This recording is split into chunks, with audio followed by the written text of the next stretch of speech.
Um dia desses, nós do canal paramos para pensar em algo que o público esqueceu. O que acontece quando o público entende um personagem ao contrário do que foi planejado? Aí esse entendimento errado vira cultura. Porque é exatamente isso que aconteceu com alguns dos personagens mais icônicos da ficção. Eles foram criados para ser criticados, questionados, até temidos. E a gente transformou eles em ídolos por causa da sociedade atual. Hey, Geeks e Nerds, bem-vindos ao canal. Hoje a gente vai falar sobre três personagens que viraram ícones culturais por uma razão bem específica. O público interpretou eles ao contrário.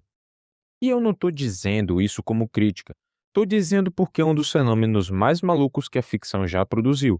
Então, se você curte esse tipo de vídeo, já deixa o like e se inscreve. E sem mais enrolação, bora pro vídeo.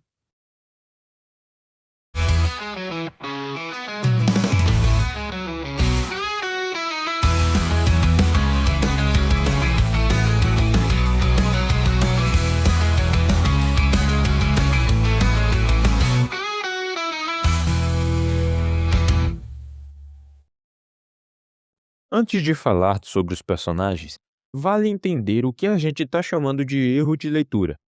Não é necessariamente um erro de quem assistiu. É um fenômeno de interpretação. Quando uma obra é tão bem construída, tão rica em camadas, o público encontra nela algo que os criadores não planejaram colocar, uma visão de mundo. Quando o vilão vira herói, quando a sátira vira controle, quando a crítica vira inspiração, e esses casos não falam só sobre os personagens, dizem sobre o que a gente está buscando quando assiste a um filme.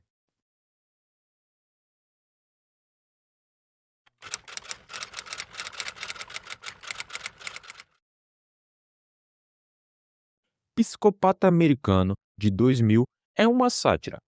Isso não é opinião, é a intenção de Mary Harron, a diretora do filme, e de Brett Ellis, autor do livro original. Patrick Bateman é um executivo de Wall Street nos anos 80, obcecado com status, aparência e marcas de cartão de visita, representando um estado intenso de narcisismo controlador. E, aliás, ele mata pessoas. Só que tem um detalhe fundamental que o filme deixa propositalmente indefinido.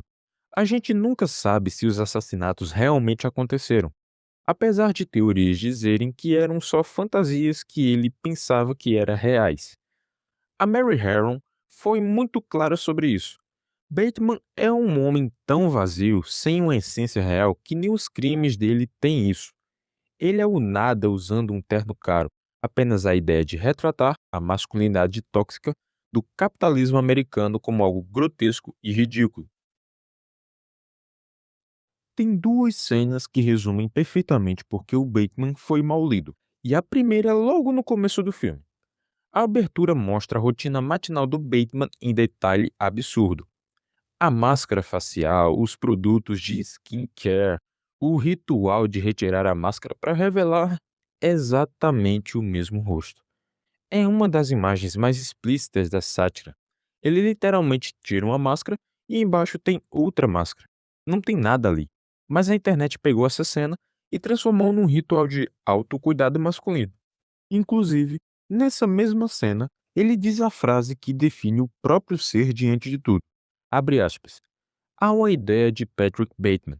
É uma espécie de abstração, mas eu não sou isso na realidade. Isso é uma entidade, é ilusório. E embora eu possa esconder o meu olhar frio e apertando a minha mão você sinta a minha carne e até pense que temos o mesmo estilo de vida, eu simplesmente não existo. A segunda é o monólogo do cartão de visita. Talvez a cena mais famosa do filme, apesar de ser um pouco simples. Bateman e seus colegas ficam comparando cartões de visita numa competição de ego absurda. E o Christian Bale entrega o pânico existencial do personagem com uma intensidade cômica, que é ao mesmo tempo ridícula e fascinante. Em uma cena sobre o vazio de homens que não tem nada além da imagem, e virou símbolo de ambição. Aí veio a internet. Patrick Bateman virou o rosto do famoso Sigma Male, aquela energia de acordar às 5 da manhã, não tem emoções, só resultados. A cena dele dançando antes de matar alguém foi recortada e reapropriada como se fosse inspiração. A ironia é perfeita. Um personagem criado para mostrar o que a adoração à autoimagem é doentio virou o símbolo exatamente dessa idolatria, como mostrado em uma das cenas do filme em que ele se admira enquanto está fazendo aquilo com duas mulheres. E a razão é simples. O Christian Bale entrega uma performance magnética. Quando você recorta aquelas cenas fora do contexto da sátira, elas realmente parecem a imagem de alguém que tem tudo sob controle.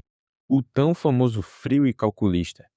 O contexto é tudo. Sem ele, você pega a casca do personagem e joga fora o conteúdo. O Bateman não é inspirador, ele é um aviso. Só que o aviso ficou pelo caminho.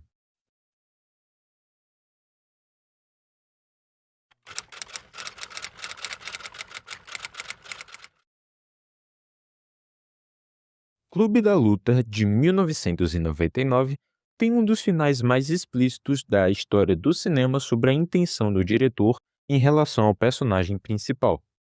Tyler Durden não é o cara que você deveria querer ser. Ele é literalmente uma projeção da mente doente do narrador, uma fantasia de masculinidade e poder criada por alguém que está tendo um colapso psicológico, a encarnação do que o narrador deseja ser, um símbolo. David Fincher e Jake Palahniuk foram muito diretos sobre isso. Tyler representa a radicalização, o ponto onde a frustração legítima com o consumismo e com a falta de propósito vira algo destrutivo e perigoso. O projeto Mayhem não é empoderamento, é terrorismo doméstico liderado por um homem que não existe. A mensagem do filme não é quebre as regras e seja livre. É cuidado com o que você invoca quando está procurando um propósito. Tem uma cena no porão que é onde o filme faz a sua jogada mais perigosa. Tyler explica a filosofia dele para o narrador, que as coisas que você possui acabam te possuindo, que você não é seu emprego nem sua conta bancária, que a autodestruição é a única saída real. E o Brad Pitt entrega tudo isso com uma convicção e um carisma absurdos. Essa cena foi feita para seduzir. O Fincher queria que você sentisse o apelo de Tyler, porque só assim a queda do narrador faz sentido. O problema é que o filme aposta que você vai perceber a armadilha quando ela fechar, e muita gente saiu do cinema antes de perceber que estava dentro dela. As falas daquela cena viraram posters motivacionais. As coisas que você possui acabam te possuindo. Foi arrancada do contexto e virou sabedoria de autoajuda.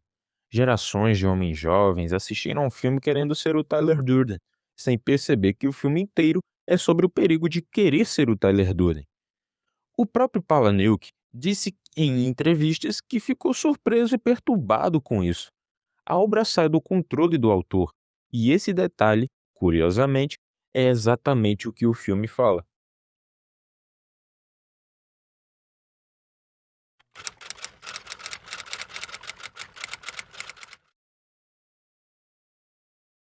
Aqui vale separar dois coringas, porque o fenômeno aconteceu de formas diferentes em cada um. O coringa mais famoso de Heath Ledger em O Cavaleiro das Trevas de 2008 foi construído pelo Nolan como um agente do caos puro. Alguém que não tem motivação racional, que mente sobre a própria origem, que não quer dinheiro nem poder e se apresenta como um erro da sociedade. Ele quer provar que qualquer pessoa pode quebrar, que a civilização é uma casca fina sobre o caos. Nolan não queria admiração, queria medo. A ideia de que a ordem é frágil e que existe algo em cada um de nós que pode ser acordado por alguém disposto a empurrar. A cena do interrogatório de O Cavaleiro das Trevas é provavelmente a mais importante para entender por que o Coringa do Ledger ressoa tanto.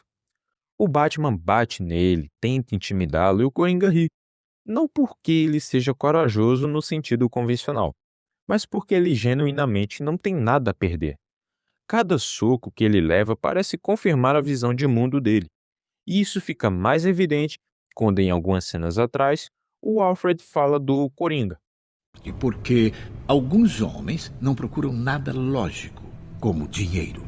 Eles não são compráveis, ameaçáveis, razoáveis ou negociáveis. Alguns homens Só querem ver o circo pegar fogo. E aí ele fala: você tem regras e acredita nelas profundamente. Isso é o que te diferencia de mim. É uma das falas mais bem escritas do filme e foi completamente mal interpretada. Ela foi criada para mostrar a lógica distorcida do Coringa, um raciocínio que parece coerente, mas que só funciona se você aceitar as premissas erradas dele. Só que tirada de contexto, ela vira elogio ao caos e critica as pessoas que seguem regras. Já o Coringa do Joaquin Phoenix, de 2019, é diferente. É um homem quebrado pelo sistema, pela negligência, pelo isolamento. O filme de Todd Phillips é altamente indefinido, mas a jornada de Arthur Fleck não é uma declaração, é um retrato. Uma parte do público identificou Arthur Fleck como símbolo de revolta legítima, e essa leitura não é completamente sem fundamento. O filme mostra injustiças reais. O perigo é quando a identificação vai longe demais, e ele vira modelo, não espelho. O Coringa fala verdades desconfortáveis sobre a sociedade, mesmo quando está errado sobre tudo mais. Isso cria uma armadilha específica. É fácil concordar com o diagnóstico e acabar concordando com a solução, que no caso dele é o caos e a violência. Tem também um elemento de projeção que os outros dois casos não têm da mesma forma. O Coringa é um personagem que se recusa a se encaixar, que rejeita as regras, que diz o que pensa sem filtro. Para quem se sente de fora, excluído, incompreendido, isso ressoa de um jeito muito poderoso. O filme não propõe o Coringa como resposta, propõe ele como sintoma. Mas quando você está dentro da dor, às vezes é difícil enxergar essa diferença. Esses três são os casos mais gritantes, mas o padrão aparece em outros lugares também. Walter White, de Breaking Bad, foi criado com uma intenção clara declarada pelo Vince Gilligan: transformar o Sr. Rogers em Scarface. A jornada de Walt é uma queda moral do início ao fim. E mesmo assim, uma boa parte do público torceu por ele até o fim e saiu do show achando que ele era herói. Gilligan ficou genuinamente incomodado com isso. Thanos em Guerra Infinita saiu do cinema como um meme de "o Thanos estava certo". O cara que quer eliminar metade do universo com o pensamento de equilibrar a vida sem julgamentos éticos virou símbolo de pragmatismo frio. A lógica dele é falha em vários níveis, mas foi apresentada com tanta convicção que colou. O que conecta todos esses casos não é burrice do público, é o contrário. É o poder da ficção bem feita de fazer com que o público se identifique com o personagem e de tornar qualquer ponto de vista convincente por alguns momentos. Mas o risco de verdade é quando esses momentos permanecem. Eu creio que o mais honesto é reconhecer que esses personagens ressoam por um motivo legítimo. Eles não falam de coisas reais, vazio, propósito, exclusão, frustração, com um mundo que parece não fazer sentido. A ficção usa esses sentimentos como matéria-prima porque é exatamente aí que ela tem força. O que muda é o que cada um faz com essa ressonância.